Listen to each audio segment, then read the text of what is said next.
While the pharaoh slept on linen sheets beneath gold-painted ceilings, thousands of Hebrews were already on their feet before the sun rose, with destroyed backs and hands raw to the flesh. 400 years, not months, not decades, 400 years of systematic slavery that turned an entire people into a disposable production machine. And what they suffered goes far beyond what any movie has ever shown. It all began peacefully. Genesis tells us that Jacob went down to Egypt with 76 people. Joseph, his son, was governor. The pharaoh of that era received the family with honors, gave them fertile land in the region of Goshen near the Nile Delta. It was the best soil in Egypt, naturally irrigated by the river's annual floods, perfect for herding and farming. The Hebrews prospered. They raised flocks, planted, multiplied. In just a few generations, what had been a family of nomadic shepherds became a numerous people occupying an entire province. Exodus chapter 1 says the land was filled with them, and that was exactly where the problem began. Because a foreign people growing within your territory is not a source of pride for any ruler, it is a source of fear. Exodus chapter 1 verse 8 records a phrase that changed everything. A new king arose over Egypt who did not know Joseph. This Pharaoh looked at the Hebrews and did not see allies, he saw a threat. He told his people that the children of Israel were more numerous and stronger than they were. He warned that in the event of war, they could ally with Egypt's enemies. The solution was not to expel them. Expelling them meant losing free labor and strengthening some rival's army. The solution was to break them from within, turn them into state slaves, crush any ambition, any identity, any hope of organized resistance. They set taskmasters over them who afflicted them with heavy labor, and the first task was to build the storage cities of Pithom and Ramesses. Put into perspective what it meant to build an entire city in ancient Egypt. There was no reinforced concrete, no cement mixer, no crane. There were human hands, 45-degree sun, and Nile mud. The basic Egyptian building material was the adobe brick, clay mixed with straw, shaped in rectangular molds and dried in the sun. Sounds simple. It wasn't. The process began before dawn, when the air was still cool enough to work without fainting. Groups of slaves went down to the banks of the Nile, where the clay was most pliable after the annual flood. They dug with their hands and with rudimentary wooden hoes, because metal tools were too expensive to distribute to slaves. They filled leather or plant fiber baskets with wet clay. Each basket weighed between 20 and 30 kilograms. They carried them on their backs, climbing the steep riverbank, walking hundreds of meters to the molding area, trip after trip, basket after basket. From dawn until the body could take no more. In the molding area, another group mixed the clay with cut straw. The straw served as structural reinforcement, preventing the brick from cracking as it dried. It was the same principle as steel rebar in modern concrete, only made with dry grass and human sweat. Cutting enough straw for millions of bricks was already a job in itself. Other slaves harvested it from the fields, cut it with stone or bronze sickles, and transported enormous bundles to the production site. The mixture of clay and straw was trampled with bare feet until it reached the right consistency. Men spent hours treading clay under the scorching sun, with feet cut by stones, pottery shards, and thorns hidden in the mixture. Infections from the cuts were constant. There was no treatment. When the mixture was ready, it was poured into wooden molds. Each mold produced one brick at a time. The worker pressed the clay into the mold, smoothed the surface with his hands, carefully lifted the mold and repeated, all day long, hundreds of times every single day. Egyptian records from the time of Ramesses II indicate that the daily quota for a work group was around 1,000 to 1,500 bricks per day. If the group didn't meet the quota, the punishment was physical and immediate. Leather whips with knots at the tips that tore the skin with every strike. Administrative papyri found at Deir el-Medina describe detailed punishments for workers who failed to meet quotas, including reduction of rations, public beatings, and transfer to even worse jobs. These were not empty threats. They were official protocol recorded in ink on papyrus by government scribes, and the bricks, after being molded, needed to dry in the sun for several days. Endless rows of raw bricks occupied entire fields, arranged in perfect lines under the merciless desert sun. But the sun that dried the bricks also destroyed the workers' bodies. Sunstroke, severe dehydration, burns on exposed skin, heat exhaustion that stopped the heart without warning. Men collapsed in the middle of work and were dragged to the side of the production area. If they didn't come back quickly, the taskmaster assumed they were faking, and the punishment for faking was worse than continuing to work while sick. But the bricks were only the beginning. Building storage cities required much more than stacking blocks of clay. It required foundations dug into hard ground, structural walls with calculated thickness, leveled floors, access ramps for loading goods, drainage systems to protect stored grain from the river's moisture. And for the pharaoh's larger projects, such as monumental temples and colossal statues, stone was mandatory. Limestone extracted from quarries kilometers away, transported in blocks weighing tons. Red and black granite brought from Aswan, more than 900 kilometers to the south, coming down the Nile on rafts that could capsize at any moment.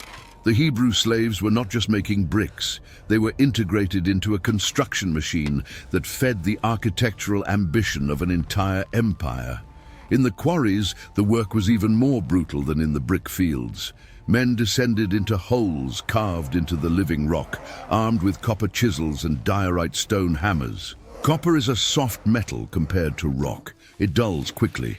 After a few hours of intense work, the chisel no longer cut. It merely scratched the surface without making progress. So they stopped, sharpened it again by rubbing it against abrasive stone, and returned to the same point where they had left off. The limestone dust released with every chisel strike was fine as talcum powder and invisible in the confined air. Without adequate ventilation in the narrow galleries, this dust entered the lungs and never came out again. Silicosis, the disease that destroys lung tissue slowly, fiber by fiber, causing chronic coughing that drew blood, increasing difficulty breathing, and premature death by internal suffocation. Quarry workers rarely lived past 35, most died earlier. And when the blocks were finally extracted from the rock, the transport began. Limestone blocks weighing between 2 and 5 tons each, placed on wooden sleds with wide runners, pulled by teams of 20 to 50 men tied to plant fiber ropes. One worker went ahead of the sled, pouring water onto the sand path to reduce friction and allow the weight to slide. Paintings found in the tomb of Jehutihotep at El Berché show exactly this technique. 172 men pulling a colossal statue, while one man pours liquid onto the path. The pace was controlled by a taskmaster who clapped or shouted rhythmic commands. If the sled got stuck on an incline or in a stretch of loose sand, the entire team had to push simultaneously without losing sync. A man who slipped, tripped, or simply lost strength in his legs could be run over by the sled sliding backward under the block's weight.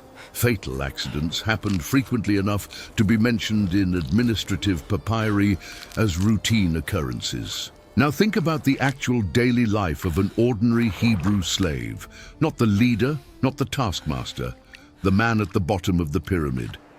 He woke before sunrise, not in a bed, but on the packed earth floor of a mud hut with a straw roof, crammed with dozens of other workers in the same space. The smell was of accumulated sweat, dried clay, and bodies that had no proper place to wash. The food was the bare minimum needed to keep the body functional. Hard barley bread that had to be soaked in water so it wouldn't break your teeth, raw onions that burned in an empty stomach, sometimes garlic, and thick beer that functioned more as a caloric soup than a drink. Papyri from the period of Rameses II list the rations distributed to government workers. 10 loaves of bread and 1/3 measure of beer per day for each man. It wasn't generosity, it was cold calculation. The bare minimum needed to keep the body functional for one more work shift. Less than that, and the worker would faint before midday. More than that, and the pharaoh considered it a waste of state resources. The available water came directly from the Nile, murky, full of sediment, frequently contaminated by human and animal waste that accumulated along the banks. Intestinal diseases were epidemic. Dysentery that dehydrated the body within hours. Intestinal parasites that stole the already scarce nutrients from the poor diet. Schistosomiasis, transmitted by snails that lived in the stagnant waters where the slaves worked barefoot. Infections that weakened an already exhausted body and left it vulnerable to any other opportunistic disease. There were no doctors for slaves. Egyptian physicians, famous in the ancient world for their skill, served the noble class. For slaves, there was a simple and brutal logic. If you don't work, you don't eat. If you don't eat, you die. If you die, someone else takes your place tomorrow. The system didn't depend on individuals. It depended on volume, and volume the Hebrews had in abundance because they kept multiplying even under oppression. This detail infuriated the Pharaoh. Exodus chapter 1 verse 12 says that the more they oppressed them, the more they multiplied and the more they spread. Slavery was supposed to crush, supposed to reduce, supposed to slowly extinguish. But it was doing the opposite. The Pharaoh's response was to escalate the cruelty. First, he intensified the work to the human limit. Exodus says he put the Hebrews to hard labor with clay and bricks, and in all manner of work in the field. The Hebrew expression used there, avodah befarak, means work with brutality, work that breaks the spirit. It was not just physical labor calculated to exhaust. It was psychological oppression, designed to destroy the will to live, the ability to dream, the energy to resist. And then came the order that surpassed any previous limit. Exodus chapter 5 describes the moment the Pharaoh decided that supplying straw to the slaves was too much of a luxury. The order was direct and deliberately impossible to fulfill. You shall no longer give the people straw to make bricks. Let them go and gather straw for themselves, but the number of bricks they produce shall not diminish in any way. Consider what this meant in daily practice. Before, the slave was already working from before dawn until sunset molding bricks without significant pause. Now, on top of maintaining the same production, he had to go out into the fields gathering dry straw, wheat stubble, any plant fiber he could find. The time spent searching for and gathering straw was time stolen from production, but the quota remained identical, 1,000 to 1,500 bricks per day. It was mathematically impossible, and when they didn't meet the quota, the Hebrew foremen, who were intermediaries between the slaves and the Egyptian supervisors, were beaten on behalf of the entire group. Exodus chapter 5 verse 14 records it bluntly. The foremen of the children of Israel were beaten. This cascading punishment system was sophisticated oppression engineering. The Egyptian supervisor beat the Hebrew foreman. The Hebrew foreman, under pressure and with a bruised body, forced the workers beneath him to produce faster. The hatred that should have been directed at the oppressor spread within the enslaved people themselves. Instead of uniting against those who enslaved them, they fought among themselves for immediate survival, divide and conquer. The Pharaoh didn't invent this tactic, but he applied it with efficiency that later empires would copy. And it wasn't just manual labor in the brick fields. Egypt used the Hebrews in every type of heavy service. Work in the agricultural fields meant plowing heavy, compacted earth with rudimentary wooden plows pulled by thin oxen, planting and harvesting under merciless sun, irrigating using the shaduf system, a lever with a bucket that required repetitive movement of the entire body for hours on end. Raise the full bucket, lower the empty bucket, pivot, pour, repeat, thousands of times per day. Men with permanently dislocated shoulders, wrists so swollen they could barely close their hands, elbows locked by chronic tendon inflammation. The human body was not designed to repeat the same movement 10,000 times a day for consecutive years. But the Egyptian system didn't care about biological limits. It cared about results measured in sacks of grain and blocks of stone delivered. Hebrew women were not free from this machine. Although the biblical texts focus on male construction labor, Egyptian records confirm that women from enslaved populations were extensively used to grind grain into flour, weave linen into cloth, carry water in heavy jars balanced on their heads, and serve in the homes of Egyptian officials as domestic servants with no right of refusal. Grinding grain was particularly destructive to the female body. Kneeling on rough basalt stone, pushing a heavy stone roller over the dry grains repeatedly for hours that dragged on. Knees destroyed by constant pressure against the hard surface, wrists inflamed by repetitive exertion, backs permanently curved into a position that deformed the spine. Female skeletons found at slave labor sites in Egypt show severe wear on the joints of the knees, wrists, and lumbar spine, consistent exactly with this type of forced repetitive activity over years.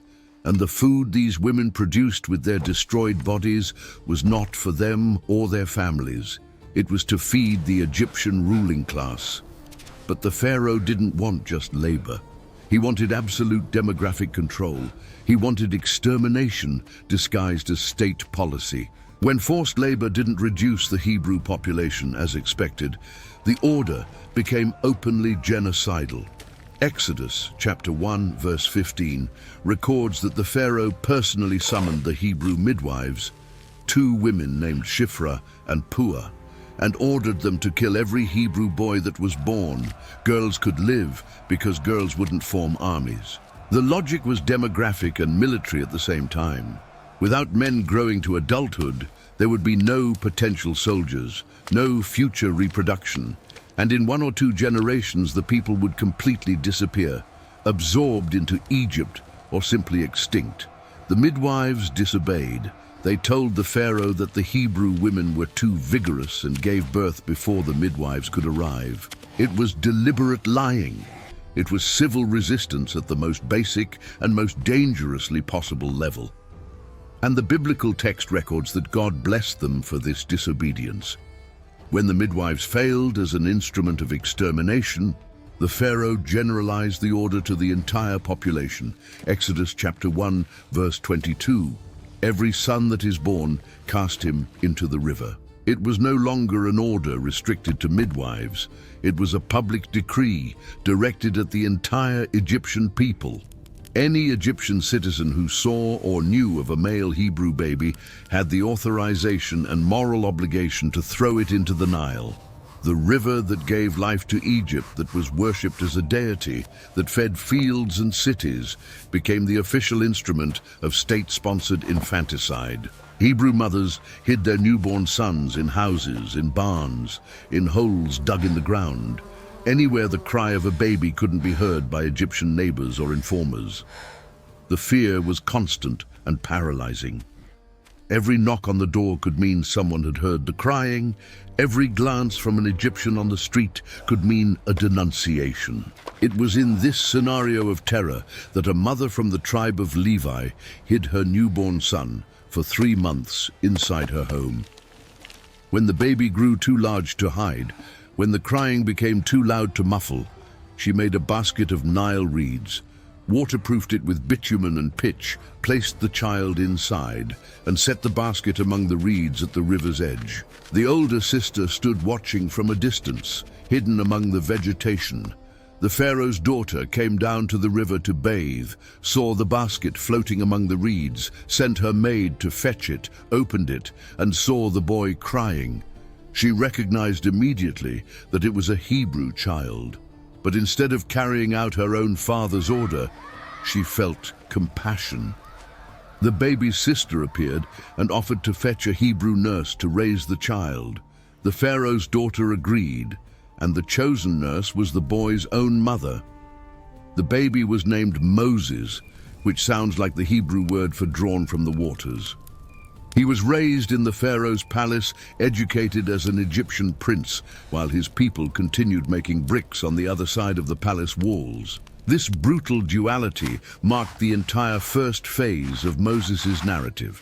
Inside the palace, he learned hieratic and hieroglyphic writing, military strategy, public administration, astronomy, Egyptian theology, the customs of the most sophisticated court in the ancient world. Outside, just a few kilometers away, his blood brothers carried clay on their shattered backs, were beaten by taskmasters until they bled and buried their sons in the river. When Moses finally left the palace and saw with his own eyes an Egyptian beating a Hebrew, the reaction was explosive. He killed the Egyptian and hid the body in the sand. The next day, when he tried to intervene in a fight between two Hebrews, he heard the phrase that made him realize his position was untenable. "Who made you a prince and judge over us? Do you intend to kill me as you killed the Egyptian?" Moses fled to the wilderness of Midian, and the Hebrews continued in the mud for another 40 years. 40 years. One more entire generation being born, living, and dying within the slavery system. Children who never knew any reality other than the brick fields.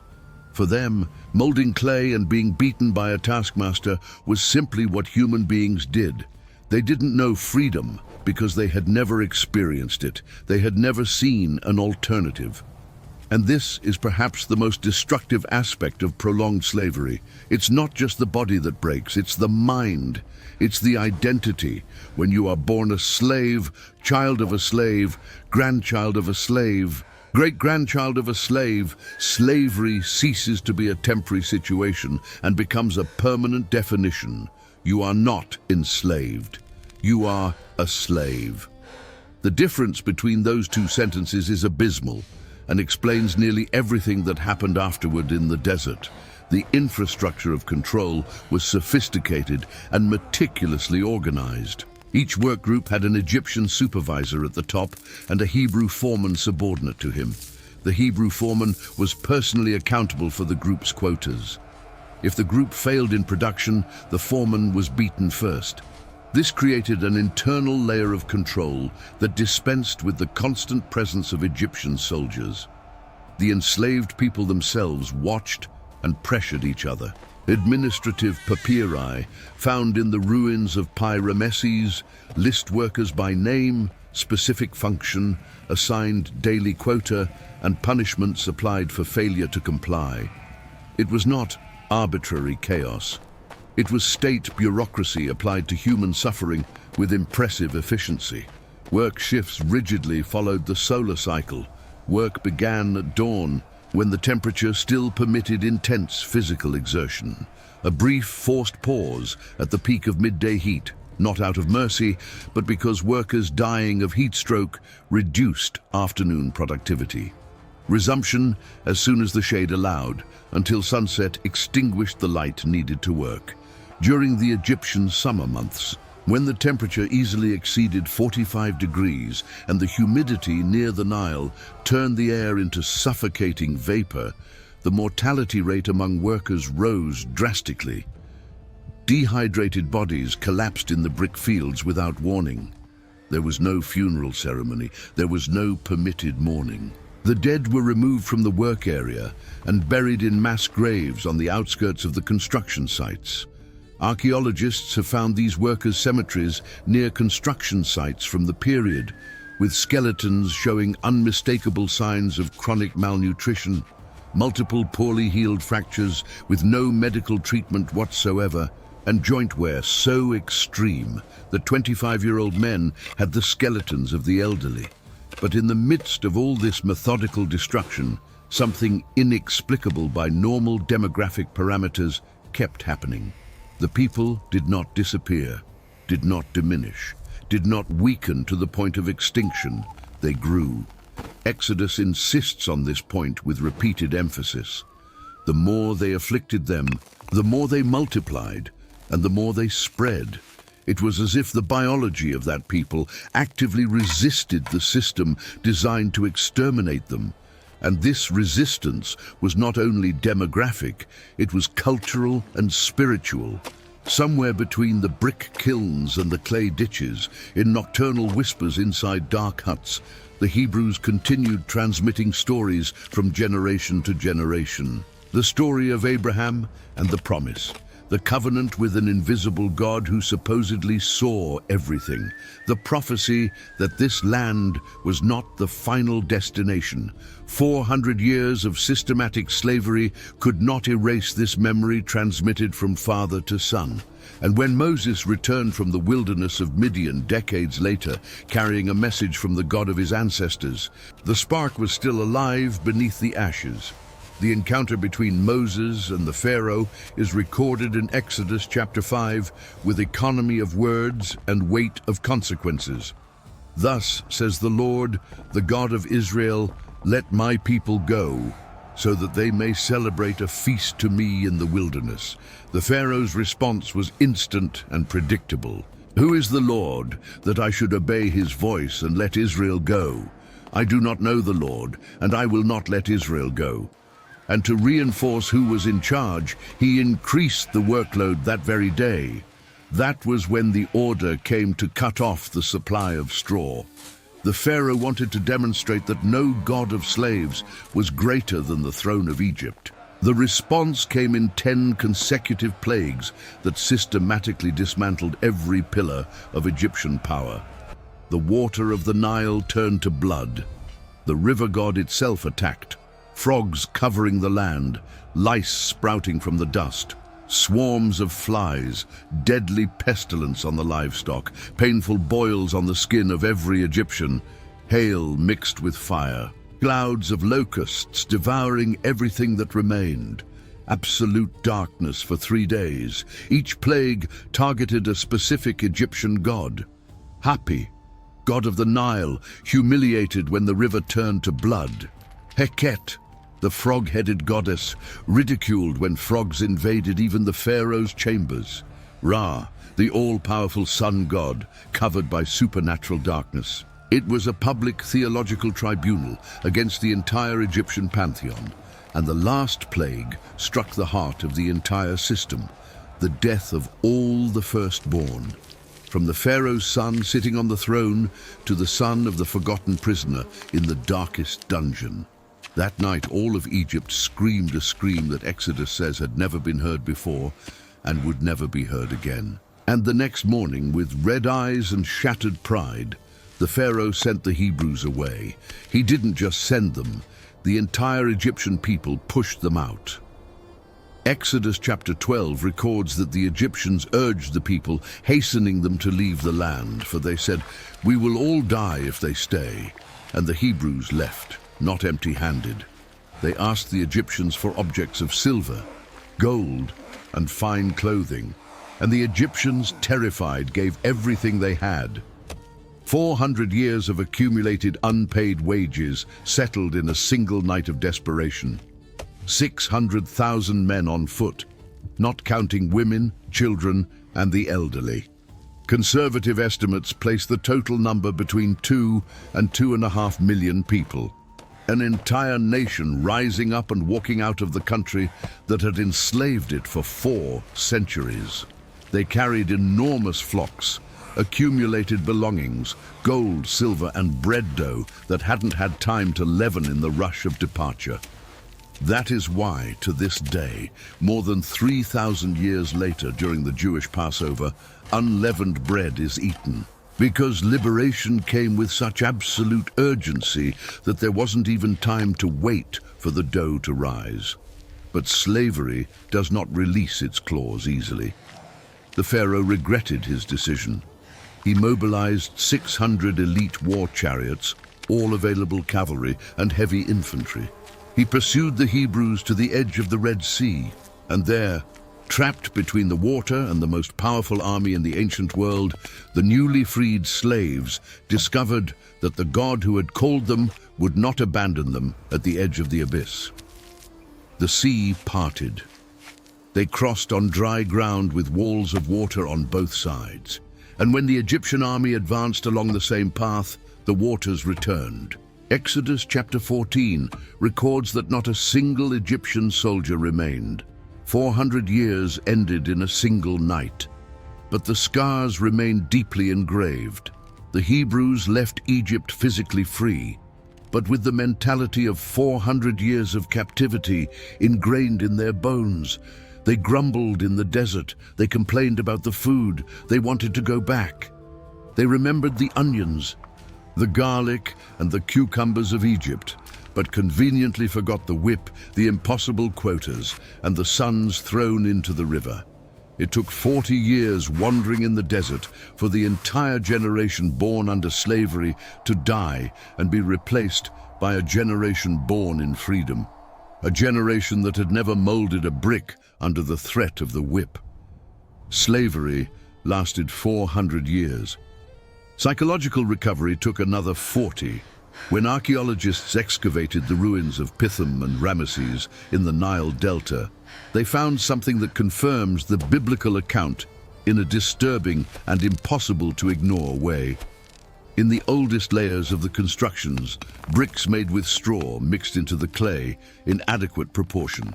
Firm structure, organized production. In the intermediate layers, bricks with progressively less straw, more fragile structure, production clearly rushed and under increasing pressure. And in the upper layers, bricks made of pure clay alone, with no straw at all. Brittle, poorly formed, deformed, carrying in their very physical defects the silent evidence of human despair. Exodus describes exactly this progression with precision that impresses historians to this day. The Pharaoh ordered them to stop supplying straw but maintain the same production quota. And there it is, embedded in the ruins of cities built more than 3 millennia ago. The physical and measurable record of an oppression that someone thought time and sand would erase forever. Egypt forgot. The sand covered it. Centuries of silence passed over those ruins, but the earth kept the evidence intact beneath it.